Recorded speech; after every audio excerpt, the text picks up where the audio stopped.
Hi, magandang araw po ulit sa inyong lahat as promised for your second reading of the day. Tingnan po natin kung ano naman po ang makikita natin sa second reading of the day. No, ako po ay wala sa aking studio. Ako po ay nasa Tagaytay, no, para po sa sa kasal ng aking kaibigan. So, ayan. Balasahin lang muna po natin ang ating baraha.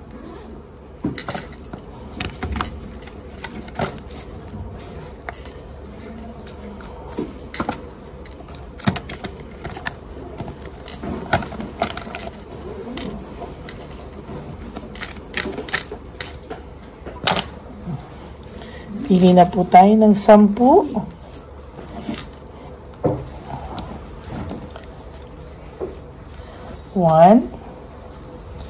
2, 3, 4, 5, 6, 7, 8, 9, and 10.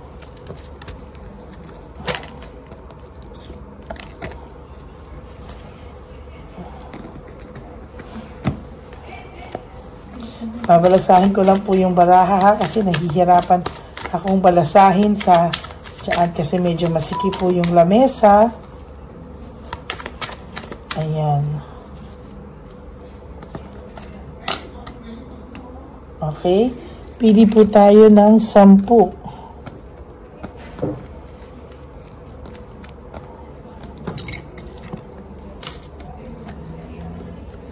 1, 2,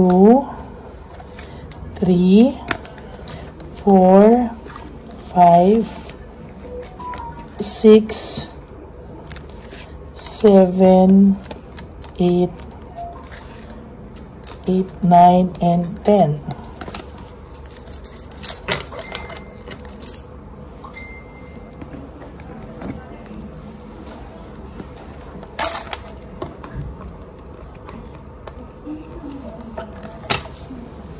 Okay, pag sunny person na po natin ang ating baraha. Huwag niyo pong skip to dahil dito po tayo kumukuha ng energy.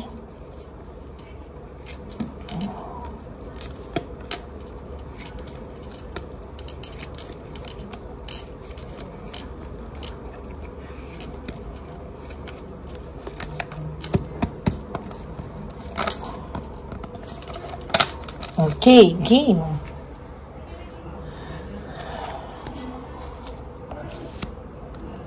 Quick decision. Nako, ang baraha niyo po ay tungkol, ang unang baraha po ay tungkol sa quick decision, ano? Mga decision pong hindi pinag-isipan, mga bara-barang desisyon. Nakikita ko po na napakarami niya pong desisyon na hindi pinag-isipan, ano? Nakikita ko po dito marami po siyang mga desisyon na pinagsisisihan sa ngayon, ano? Hindi niya po yan maamin sa'yo, pero nagli-lead po sa depression. Ayan, no? Nagli-lead po sa depression ang ating baraha. Nagli-lead po sa depression, no? Nakakaramdam po siya ng matinding depression sa mga oras na to. Kanina po sa ating first reading, nakita natin na panay lungkot po ang nararamdaman niya. Ngunit sa ngayon po, nakikita po natin na siya po ay nakakaramdam ng matinding depression, ano? Hindi lang po ito basta lungkot, no? Ito po ay nakakaramdam ng matinding depression, no? Emotionally, siya po ay talagang immature pa and marami po siyang disappointment na nararamdaman, ano? Bukod po dito sa depression, siya rin po ay nakakaramdam ng disappointment. Tama lang po yan, ano? Deserve niya po yan sa totoo lang, no? Yan po ay talagang hindi natin maiaalis because siya po ang gumawa niya sa sarili niya. Self-victimization, ano? Siya po ang nag-trap sa sarili niya, siya po ang nagbiktima sa sarili niya, at sa nakikita ko po, malala po ang talagang nangyayari sa taong ito sa mga oras na ito. Naging makasarili po kasi siya. Very, very greedy, no? Kaya yan po ang nangyari sa kanya at hindi niya po sinasadya, bigla na lang po siyang nagkaganyan, no? Distracted din po siya, no? Ang tao niyo ay may distraction, lack of rewards, marami po siyang nararamdaman distraction sa sarili niya. Distracted po siya, and sa nakikita ko po, hindi po ito basta-basta makakaramdam ng matinding dagok po talaga siya, no? Hindi po siya makakaramdam ng peace of mind, and talagang sa nakikita ko po ay meron pa ako nakitang lack of rewards, meaning ang tao pong ito ay sadya pong namumblema, no?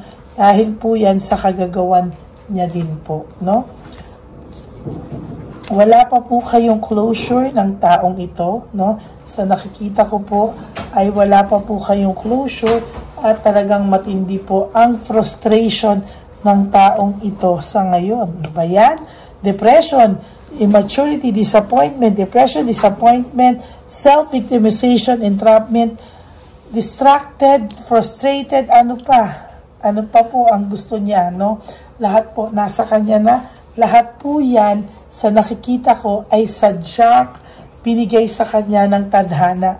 Dahil yan po ay deserve niyang maramdaman, no? Sa totoo lang po, marami po akong nakikita dito na nagsakripisyo ka, pero bukod tangi po talaga itong taong to na talagang hindi niya po inakala na makakaramdam po siya ng ganyang depression, no? May resentment naman po siya and desire to reconcile, pero wala po siyang ginagawang kahit na anong aksyon sa mga oras na ito, no? Nahihirapan po siya, and finally talagang ngayon pa lang po sa kanya nagsisinkin lahat po ng ginawa niya sa iyo, sa sarili niya. Yan po ang nakikita ko, no? Kaya po pinapalabas niyang galit siya sa iyo, may hatred, may bitterness po ito sa iyo, sa totoo lang, no? Bitter na bitter po siya, at talagang ang aaminin ko sa inyo, magulo po ang isip nitong taong to. Dahil po natukso po siya sa mga material na bagay, sa mga makamundong bagay, no, na akala niya po doon siya sasaya, hindi daw pala po, no? Lahat po sa iyo ay konektado, no, sa tadhana. Everything happens for a reason. Nangyari po ito dahil marami pa pong kailangang matutunan. Marami pa po tayong kailangan matutunan, lalo na po yung person mo, and very dissatisfied po siya sa buhay niya ngayon, no? And lack of inner joy, ano ba yan? Depressed, frustrated, hatred, distraction, dissatisfied, lack of inner joy. Hala, ano pa po, no? Ano pa po ba ang kulang sa mga ito? Wala na po, no? Kaninang umaga, sadness, loneliness, o ay ano pa, no? Talagang ito ay, oh my God, ito parang po ang kulang, anxiety, trauma, and hopelessness. No, naa-anxiety siya, naaaligaga po siya sa mga nangyari sa buhay niya. Oh my God, quick decision. Talagang sinisisi niya sa quick decision. Sinisisi po talaga ito sa talagang nangyari, no, na ang punot dulo po ay desisyong hindi pinag-isipan. Ayan, ano? And disconnectedness, no? Talagang sa nakita ko po dito, may disconnectedness pa po akong nakita, no? Talagang ina-isolate niya yung sarili niya, dinidisconnect niya sa'yo. Why? Kasi po, gusto po niya, no, na makita po mo daw kunwari ang halaga niya, na pag hindi na siya nag-connect, hindi na siya sa'yo nangulit, baka daw ma-realize mo daw ang mga kawalan niya, no? Baliktad, no? Baliktad po, at talagang nakakatawa po ang taong ito. Ayan na naman po, burnout, overstress. Sorry po, bumabagsak itong ano natin. Burnout, overstress, nabunot ko rin po ito kanina, no? Talagang burnout ang taong to. At talagang, sabi ko sa inyo, lahat na po ng karma, ng pakiramdam ng kamalasan ay nasa taong ito na, no?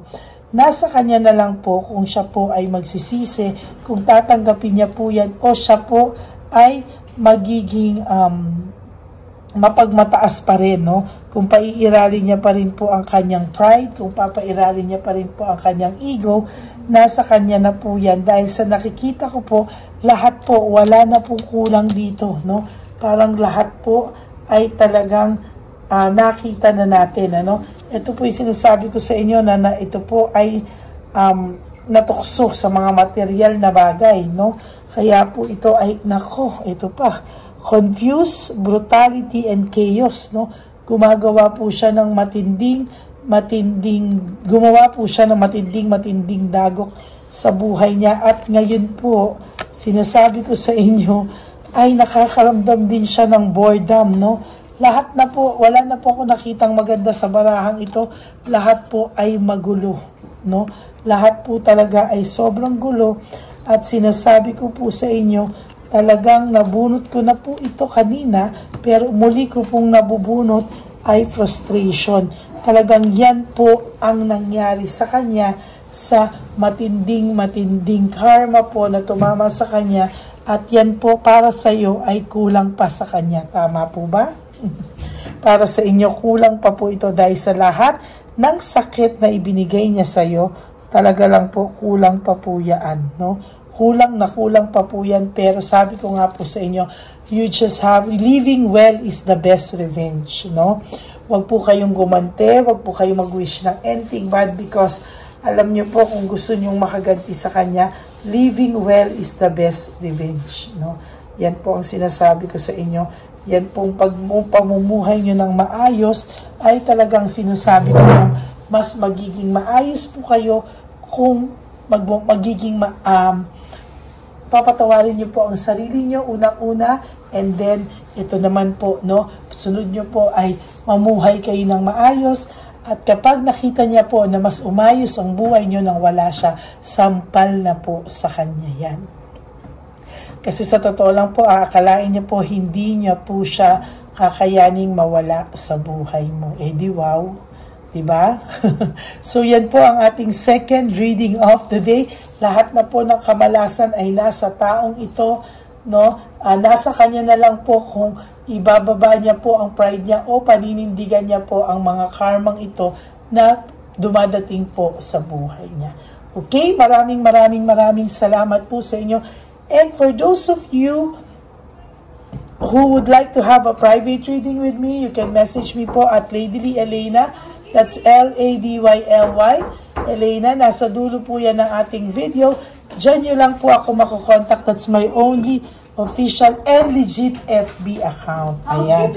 Maraming salamat po sa inyong lahat. And nangungulit na po yung aking bride na kaibigan.